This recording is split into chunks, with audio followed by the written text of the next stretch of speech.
And he was in special education for 4 years, but he was not progressing. And I was getting really frustrated and I didn't understand. And, they would say things like, "Don't worry, Mom, they grow out of this by middle school." It hit me and my husband simultaneously like a bolt of lightning. I mean, it was an epiphany, and we looked at each other and went, "Oh my God, he has dyslexia." I'm Nicole Holcomb, attorney by day and podcaster by night, a former educator, school counselor, and administrator, and mom to a 9-year-old daughter with dyslexia, who loves all things Harry Potter, Minecraft, and science.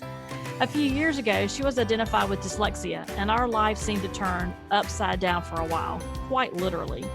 I created the Dyslexia Mom Life podcast to help you navigate the upside down journey of dyslexia. You got this.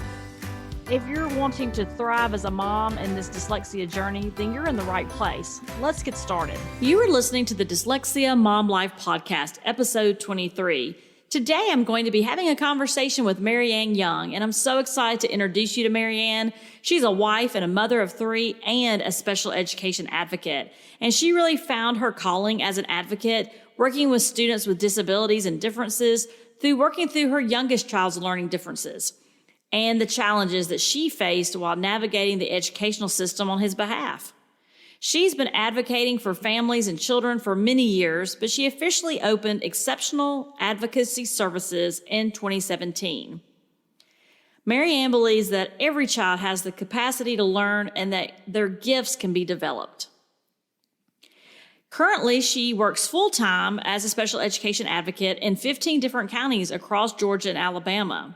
Marianne is also a board member for the Autism Hope Center and Access to Independence. She is also an appointee to the Region 6 Advisory Council for the Department of Behavioral Health and Developmental Disabilities. And she's a proud member of the Council of Parent Attorneys and Advocates. And if that's not enough, she is also an author of Raising Exceptional Children, a guide to understanding learning differences and empowering your child. And that's what our conversation is going to be about today. We're going to dig into her book. She's going to give us a lot of great advice and take us on this journey of dyslexia and how to empower our children. Before we get started, I have something special for our listeners today. I've partnered with Marianne, and we are going to offer 4 free copies of her book this week. So just for the listeners of this podcast. So at the end of the podcast, I'm going to provide you all the entry details. So be sure to listen to the end of the podcast to find out how you can grab a free copy of Marianne's book. You're going to want to get a copy after you listen to this conversation. So enjoy our talk, and I will see you at the end of the conversation. All right. I am so excited to welcome to the show Marianne Young. I have been following her here for a bit, and I'm just really excited to have her on the show today to share so much information with you today. And one of the pieces that I really love about Marianne's work is that she's actually captured some of it anyway. I'm sure it's not everything, but captured it into a book called Raising Exceptional Children, which is a guide to understanding learning differences and empowering your child. And I have to say, once I started reading the book, I couldn't put it down. It's absolutely great and amazing. So, Marianne, thank you so much for writing the book, and thank you so much for being here with us today. Oh, thank you so much for having me. And I'm so glad you liked the book. It's very stressful, actually, releasing your work to the world to be critiqued, Right. It can be a little nerve-wracking. And writing is not my favorite thing. So, but I really wanted to help people. And I think that was kind of the most direct route for one person to help many, Right, absolutely. Well, before we get started, I do want to dig into the book a little bit today and have, obviously some deeper conversation about the book today. But I'd love to start off, we are recording this during Dyslexia Awareness Month, and I would love for you to share, your journey and how you kind of got into this work. Sure. So I have 3 children, and all of them are gifted. And then the younger 2 have both had IEPs. My middle one, when he was younger, he had an IEP. Then middle school went to a 504, and now he's He's off everything and doing very well. But my youngest was a much different story. He had significant deficits and he was identified very early. So in kindergarten, his teacher would kind of pull me to the side and go, I'm really worried about him. And he would tell me little bits of information, but he kind of had to whisper it to me. It was very odd to me, like he was telling me some sort of secret, right? But we went through the SST process, and I had only done maybe 5 minutes of Googling, but I had a brief understanding of how the process should occur. And when we came to the end of it, they looked at me and said, well, he's clearly struggling and needs help, but we cannot proceed with the special education process unless he has an evaluation, and we cannot evaluate him. Of course, I knew just from my brief Googling that was incorrect, but I had 3 children in the school. I was on the PTA, and I really didn't want to rock any boats. So I went out and spent, $1,800 of money that I really didn't have, and got him evaluated. And he was initially identified with ADHD and Asperger's, which of course falls under the autism spectrum now. And he was in special education for 4 years, but he was not progressing in his reading. He actually could not recognize all the letters of his own name, despite 4 years of special education services. And I was getting really frustrated, and I didn't understand. And his teachers were wonderful, and they loved him and they loved me. And, they would say things like, "Don't worry, Mom, they grow out of this by middle school."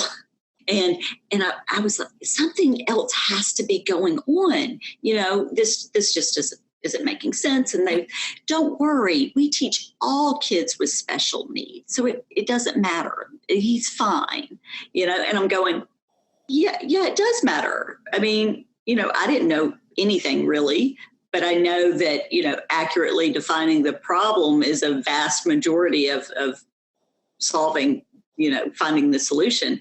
But I'm like, you don't teach blind children the same way you teach deaf children. So it's got to matter. But they really didn't feel that way. So after some time, really, it hit me and my husband simultaneously like a bolt of lightning. I mean, it was an epiphany. He was at the table trying to sound out the word "of." He had his finger under the O, but he was making the f sound. And we looked at each other and went, "Oh my God, he has dyslexia." Just like that, And so then I started pursuing the school to try and get a dyslexia evaluation. And in those meetings, they would say, "Well, I'm not sure what you want us to do." And I'm like, "I want you to test them for dyslexia." And they'd say, "Well, we can't test for dyslexia." And I'm like, what do you mean? I thought that if a parent or a teacher suspected a disability, you had to evaluate. And they're like, "Oh, Miss Young, it can't be a feeling. It has to be backed by data." So I'd leave the meeting very defeated. Well, what am I supposed to do? They collect the data. How am I supposed to produce data? And ultimately, so it was this kind of cat and mouse game where I would formulate a plan and go to a meeting and I'm going to get it done. And then I would leave very defeated because they would talk me in circles. And so eventually, I did some more reading, and then I ended up writing a letter. And I looked up all the various tests that people can use to help identify dyslexia. And so I wrote a letter that essentially said, "I want you to do this test and or any and all available equivalents." Because I kind of knew at that point, if I would have asked, say, for the Pfeiffer, they would have said, "Well, we don't have the Pfeiffer." They wouldn't say, "We don't have the Pfeiffer, but we have the KTEA," right? So I had to make it ironclad. And that worked. They did evaluate him. They were scoring the test. It took them essentially all year. They were scoring the test in the meeting, and it was the day before the last day of school. And when she was all done, she looked at me and she said, "Okay, it's consistent with what's commonly referred to as dyslexia." And then we were sent home for the summer for 3 months. And I was beside myself. I mean, I was literally like, I couldn't believe that they just sent us home with like no information, no resources, no, just, "Hey, your kid has a reading disability. he's in, ending third grade, still can't recognize his letters. I'm going, is he ever going to be able to get a job? Is he going to be able to, even get married? Can he fill out a basic form? What happens to these kids? Is he going to end up on drugs or in jail? Everything was going through my mind. I was terrified. And then I got very angry because I felt like they were the professionals, they were the experts, and I trusted them. And they let me down. I read that this is, super common, 1 in 5. How did they not know? How? And so, I was calling the district office that summer, sobbing on people's voicemails, literally. I was so desperate, I can't even describe it. And I felt totally unequipped, So that whole summer, I just went to the library and I read every book I could get my hands on.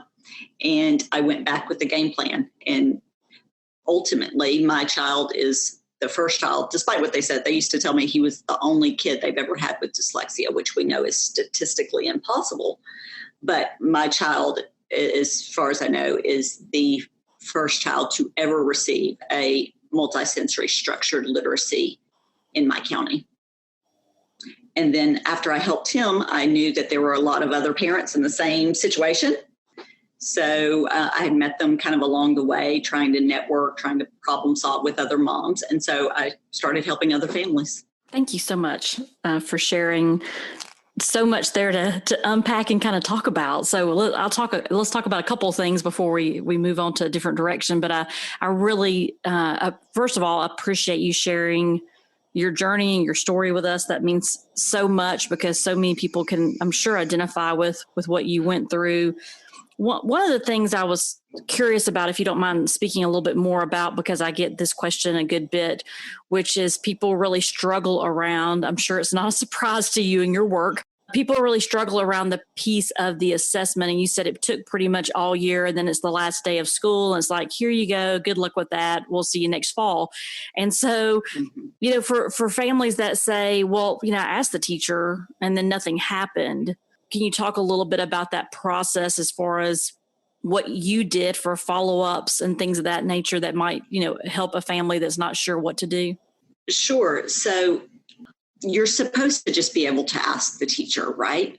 But there's no accountability in that. There's no proof. And kind of the golden rule of advocacy that I tell everyone is document, document, document. If it's not in writing, it didn't happen. And we see this all the time. Parents will say, I've asked the principal, I've asked the teacher, I've asked, and then we get to the IEP table eventually, and nobody recalls that, and it's hard to tell if it's, an intentional untruth, or they have hundreds of children and, thousands of parents that they're dealing with.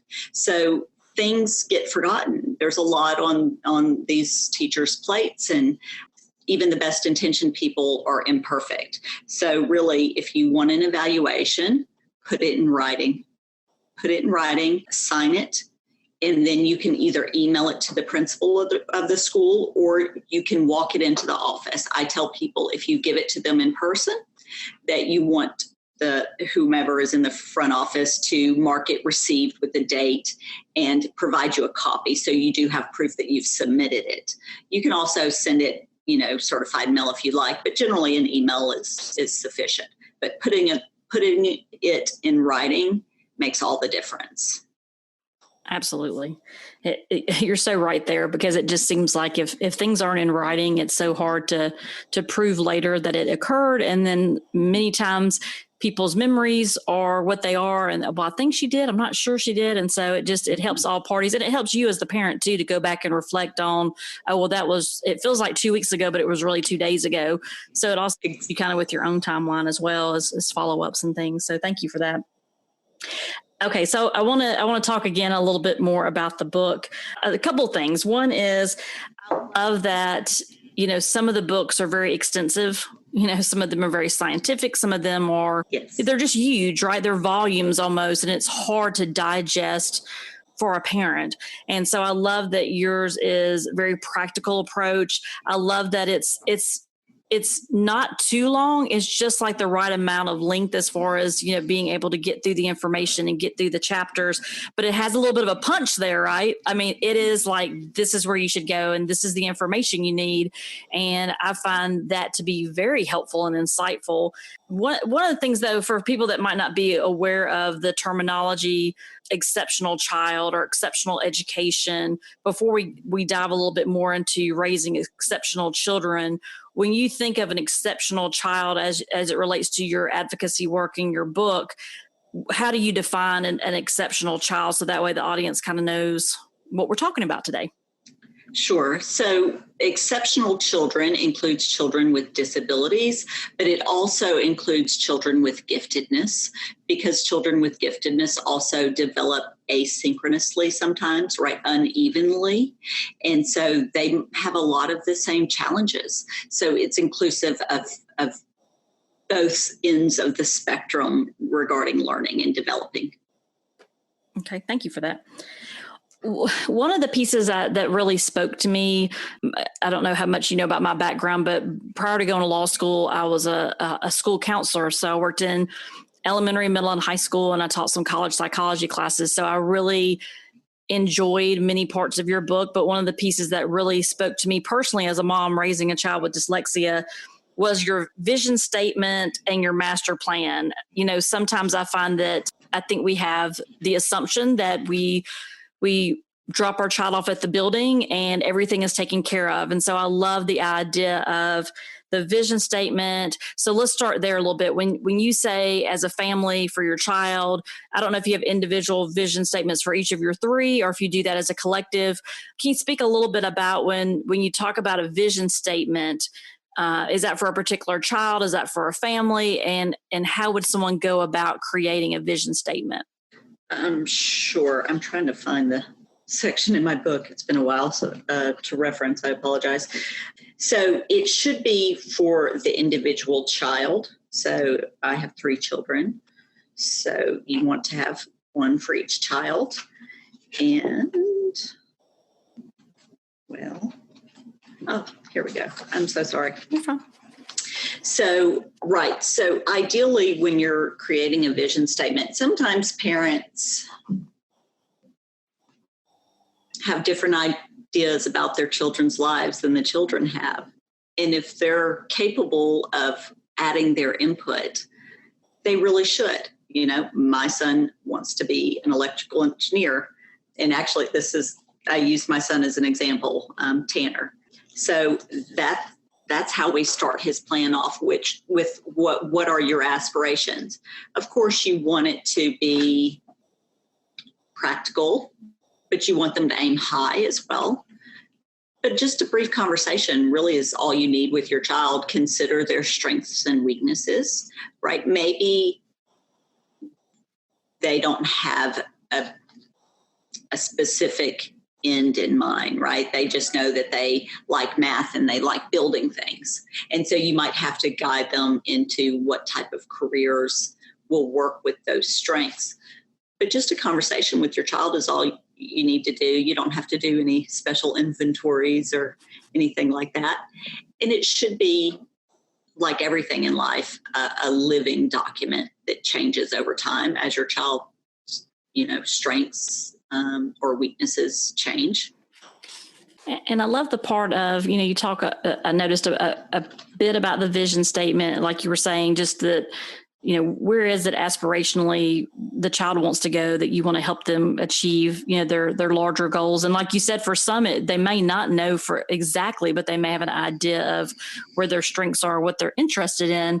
And then the piece that I really like about then kind of developing that master plan to go along with it, like how do we set some shorter term goals as we look for that longer term goal, which might be, a career tech, or it might be college, or it might be, a specific job, or whatever it might be. I love the piece where you talk about smarter steps. And I think, again, kind of channeling my former job as a school counselor, I was very passionate about helping students and families, and I was very passionate about goal setting. And so I really like, we talked a lot in schools about SMART goals, that they're specific and measurable, but I love that you talk about your goals, because you talk about, and I'll just read this real quick: specific, measurable, attainable, relevant, time-bound, evaluate, and readjust. And why it seems like to me it's so important for our families we're working with is that evaluate and readjust. Because one of the things I was curious about is, we do have these great high expectations that we want for our children. So how do we reconcile that with what is attainable? Does that make sense? Mm-hmm. Yes. Yeah. And look, I'm a firm believer in, you shoot for the stars and maybe you end up on the moon, right? I want everybody to aspire to be, I don't care if it's a big dream, let's go for it. But at some point, it's not feasible. I was once attending college. I wanted to be a pharmacist. Yeah, I was going to CSU here in Columbus and I was making really good grades, but I took chemistry in Maymester and I was studying my behind off. And my daughter came home one day and she's like, "Oh, you're studying again," and I had to sit down and think about it. The closest pharmacy school is Auburn. It's a very competitive program. So you don't just have to do your 2 years pre-pharm. You actually have to have a BS in chemistry first. And then I'm going to commute for another 4 years. Is this really feasible, being that I'm already married with 3 children, And I had to really evaluate my situation and say, is this fair for my children? Is this a reasonable expectation for myself considering? And am I willing to sacrifice everything that I'm doing for this one end? And for me, in that time, I decided that it wasn't worth it. I changed my major so I could stay here locally and not commute. And so things happen in life, aspirations change. We sometimes fail to meet our goals, regardless of how much effort we put in, especially when you're dealing with disabilities, right? There's some certain things that we can remediate till the cows come home, but it's just a neurobiological difference that it doesn't matter what we do, we're still going to struggle with certain things. That's just the facts of life sometimes. And so we might have to say, okay, given everything that we know now, we've had, for example, my son, he's been working with Barton for about 4 years now, and he couldn't read but 30 words when he started. He couldn't recognize all the letters of his own name. Now he can read some really big words, right? So maybe some visions look more feasible, but he's still restricted in that his fluency, his speed, really fluency is not the right word, but his rate is still very slow because he has profound dyslexia. So if he wanted to do something like law school, listening to books on audio, the spoken word is 1/3 the speed of eye reading. So if they assign 5 hours a night reading in law school and he's going to listen to it on audio, that's like 15 hours, right? So we might need to readjust his goal, or we need to set a new one that says, okay, he needs to start speeding up his audio so that he can meet the expectations of law school. Does that make sense? So you always have to see where you're at now and make a decision about what you're going to do. You have to meet the challenges as they arise. Mm-hmm. And I would think too, going back to what you said a few minutes ago about, checking in with your child, I think about that too in the context of what you just said, because, of course we have plans as far as, wanting to help our children to be successful, but also it seems like in the culture and the society we live in, there's so much high expectations that end up being stressful for students and learners and just overwhelming for our children. So I think, like you were saying, it makes perfect sense that if you take a step back and really have conversations with your child as far as what is it you're interested in, and then what is the reality of us getting there, and is it that we need to work on increasing the amount of exposure to certain classes that you have, or I guess my point is that it's so, I think it's easy to fall in the trap of this is what you're going to do. And this is what your future entails. And, I just want to encourage moms to really take a step back and listen and engage their child. And it's okay to, like you were saying, it's okay to adjust. Right now my daughter says that she wants to be a chemist. I don't know. She's 9, right? Like she's very passionate about it. But also I'm open to other pieces as she's very entrepreneurial and she has just lots of other interests that she has. And so we're exploring all of those. So I think it's important for us to be, I guess, kind of an open mind as a parent as well, to be thinking about how do we best support what they are, aspiring to and what their interests are.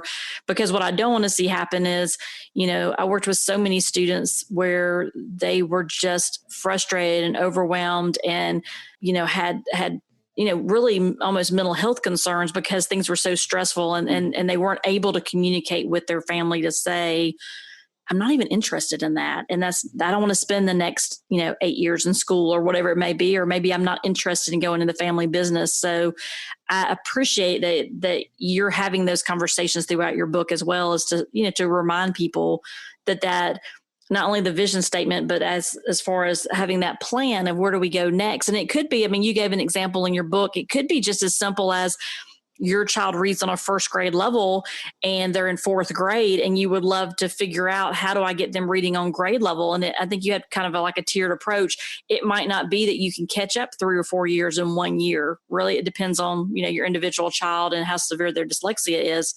So I loved in the book how you kind of tiered it out for them. Maybe year 1, it's, maybe they're reading on 2nd grade level, and so you kind of help them see an example.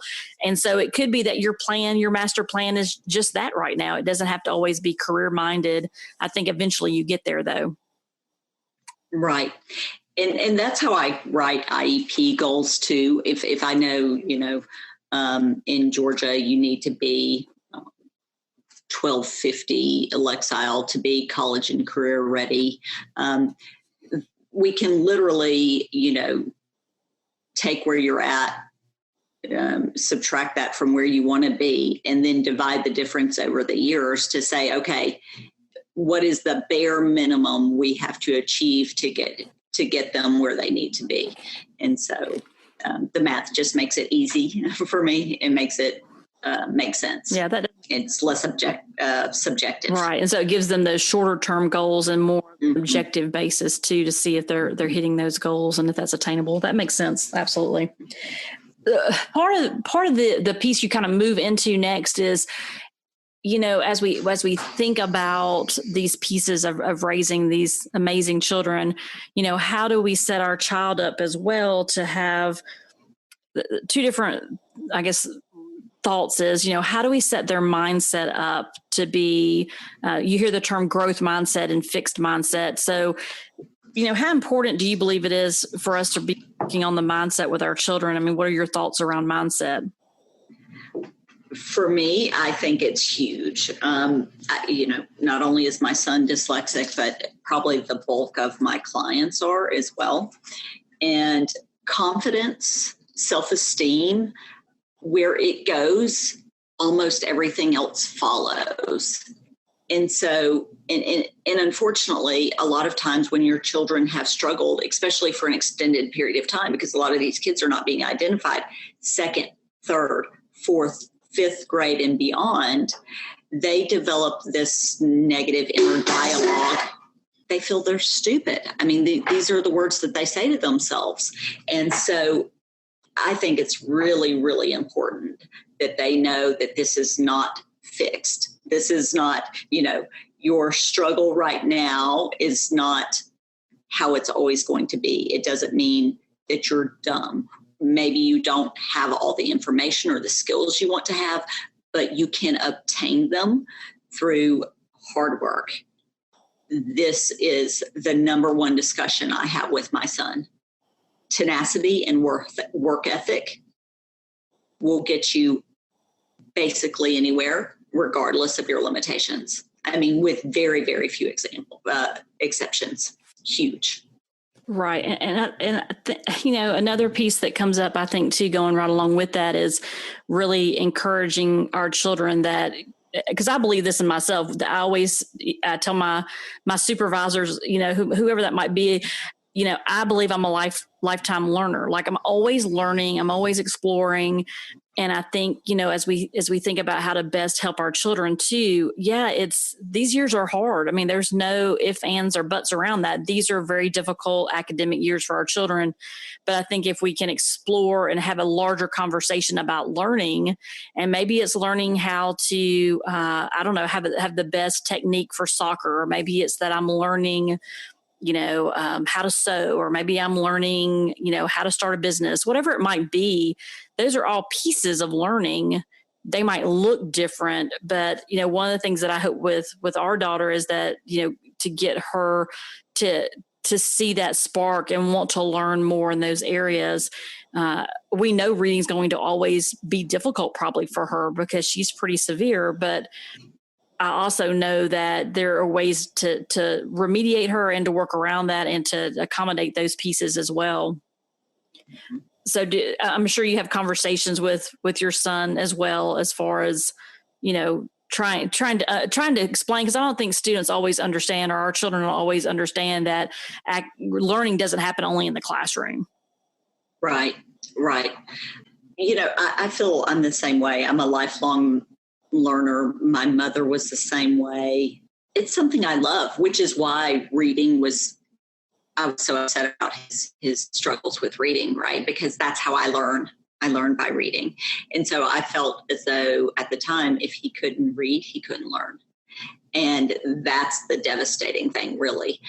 As far as learning outside the classroom, yes, it does have to occur everywhere. And the children have to know that learning is not limited to academics, and that, I'm also very honest with my children about my struggles in school. I still don't know all my multiplication facts, quite honestly. So I think it's important that they know that others struggle as well, and it's not limited to them, Yeah, that's a great example too, because when we first told our daughter that she was, identified with dyslexia in first grade. And so that was, I think I built it up more in my head about having the conversation, because when we had the conversation, it was very different than I imagined. She was very like, okay, and this makes sense. And now what do I do next? And it was just really an amazing conversation that I was not expecting. But I also think about, having those conversations around, how do they, well, one of the pieces was when I was explaining it to her was that everybody has strengths and everybody has things that they need to work on, or weaknesses. I try not to use the word weakness a lot, although it's obviously a very common word, but I try to talk about, where are there places that we might need to make improvements or do things differently or learn a different skill.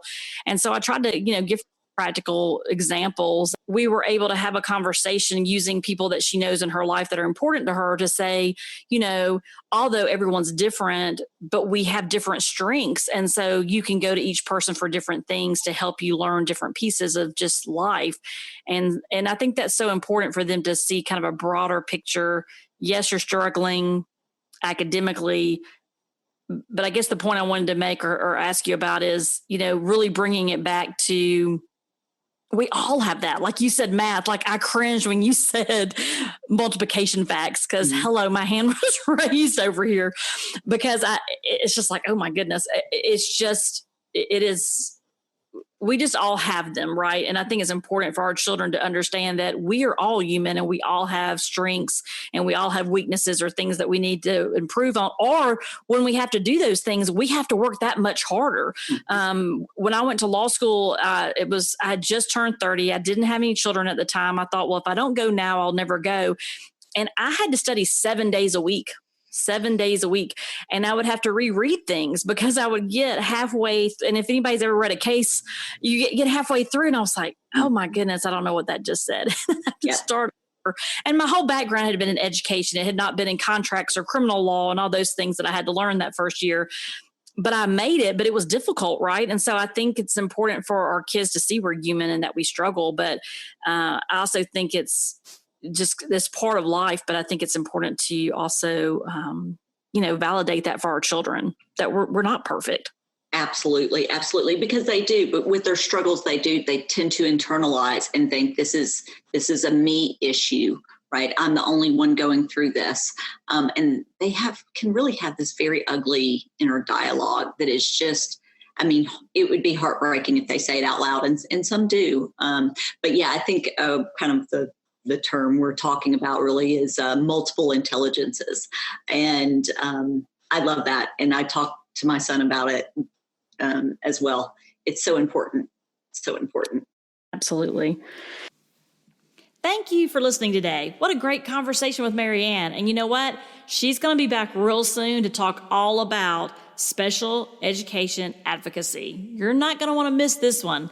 So be sure to subscribe to the podcast where you're listening today. So just pop over right now and subscribe. And that way, the day that I release that, you know what? It's going to pop right up in your library and you'll be able to listen to it.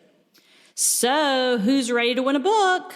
I have a copy of the book and it is so good. And after our conversation today, hopefully it sparked your interest as well. So I know you're going to enjoy your copy of the book. So how do you go about registering to win a copy?